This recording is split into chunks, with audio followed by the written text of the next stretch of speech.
آپ بے قابو بے قرار ہیں اور اتنی دیر سے بیٹھے ہوئے ہیں، وہ گھڑی آ رہی ہے جو دینی صلاحیت اور عبقری لیاقت سے مالا مال ہے۔ طلبہ جائیں بہتر ہے، ان کو پڑھنا رہتا ہے۔ آپ حضرات تشریف رکھیں۔ دینی صلاحیت اور عبقری لیاقت سے مالا مال ہیں، جو ایک طرف علم و ادب سے آراستہ ہے تو دوسری طرف زہد و تقوی، قناعت اور پرہیزگاری سے پیراستہ بھی، جو ایک طرف مسند درس و تدریس کی زینت ہے تو دوسری طرف زمانے کے نفس شناس بھی۔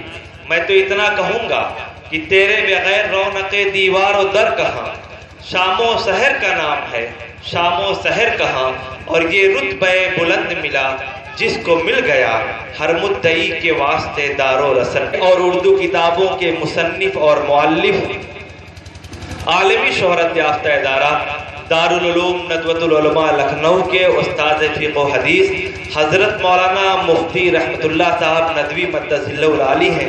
ابھی چند منٹ میں آپ حضرات کے سامنے آئیں گے۔ میں آپ کو بتا دوں، اس کمیٹی کا مقصد یہ ہے کہ کس طریقے سے برائیوں کا خاتمہ کیا جائے۔ معاشرے کے اندر جو غلط رسومات، بدعات، اختلافات نے جنم لے لیا ہے، اس کا قلع کما کس طریقے سے کیا جائے، اور ہماری مائیں اور بہنیں جو بے حیائی اور بے پردگی کا ثبوت دے رہی ہیں، اس کا صفایا کس طریقے سے کیا جائے۔ یہ تمام چیزیں اسلام اور انسانیت کے خلاف ہے۔ ضرورت اس بات کی ہے کہ ہم اور آپ عقائد اور معاملات کی درستگی کے لیے، طور و طریقت کے سدھار کے لیے، اخلاق کریمہ و عظیمہ کا صحیح نمونہ پیش کرنے کے لیے بلا تفریق مذہب و ملت مل جل کر ہم میدان میں آئیں اور آپسی محبت کے ساتھ، پیار کے ساتھ لوگوں کو سمجھائیں، امر بالمعروف اور نہی عن المنکر کے مصداق بنے۔ جو بھی نفرت کی ہے دیوار گرا کر دیکھو، جو بھی نفرت کی ہے دیوار گرا کر دیکھو، دوستی کی بھی ذرا رسم نبھا کر دیکھو، کتنا سکھ ملتا ہے معلوم نہیں ہے تم کو، اپنے دشمن کو کلیجے سے لگا کر دیکھو۔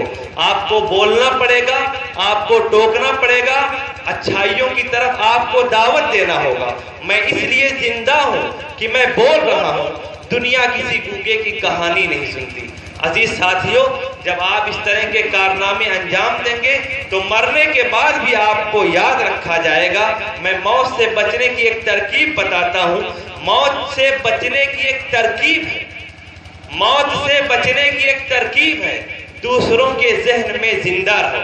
آپ جسمانی اعتبار سے دنیا سے چلے جائیں گے، لیکن روحانی اعتبار سے اور آپ کے طرز و تکلم کے اعتبار سے آپ کی شخصیت لوگوں کے ذہن و دماغ میں باقی رہے گی۔ زندگی ایسی جیو کہ دشمنوں کو رشک ہو، موت ہو ایسی کہ دنیا دیر تک ماتم کرے۔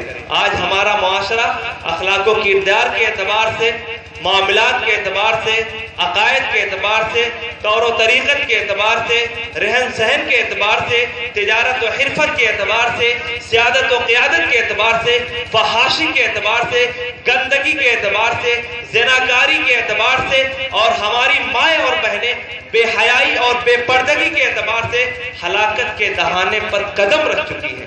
کبھی اے نوجوان مسلم تدبر بھی کیا تو نے، وہ کیا کردوں تھا تو جس کا ہے ایک ٹوٹا ہوا تارا، اور گنوا دی ہم نے جو اسلاف سے میراث پائی تھی، سریا سے زمین پر آسمان نے ہم کو دے مارا۔ فضائے بدر پیدا کر، فرشتے تیری نصرت کو اتر سکتے ہیں گردوں سے، قطار اندر قطار اپنی۔ منفعت ایک ہے، اس قوم کی نقصان بھی ایک ہی سب کا نبی، دین بھی ایمان بھی ایک، حرم پاک بھی، اللہ بھی، قرآن بھی ایک۔ کیا بڑی بات جو ہوتی ہے مسلمان بھی ایک، فرقہ بندی ہے کہیں اور کہیں ذاتیں ہیں، کیا زمانے میں پنپنے کی یہی باتیں ہیں؟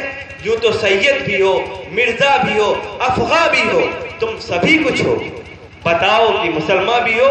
حضرات، میں عام طور سے نظامت میں زیادہ وقت نہیں لیتا، لیکن چونکہ میرے اپنے لوگ ہیں، میرے گاؤں کا مسئلہ ہے، میں جانتا ہوں کوئی ناراض نہیں ہوگا، میں باضابطہ طور پر ایک بار پھر نعت نبی کا ترانہ گنگنانے کے لیے حافظ محمد شعیب کو دعوت دیتا ہوں کہ وہ آئیں اور نعت نبی پیش کریں۔ اس کے بعد انشاءاللہ تعالی حضرت مولانا کا بہت ہی اہم اور جامع خطاب ہوگا۔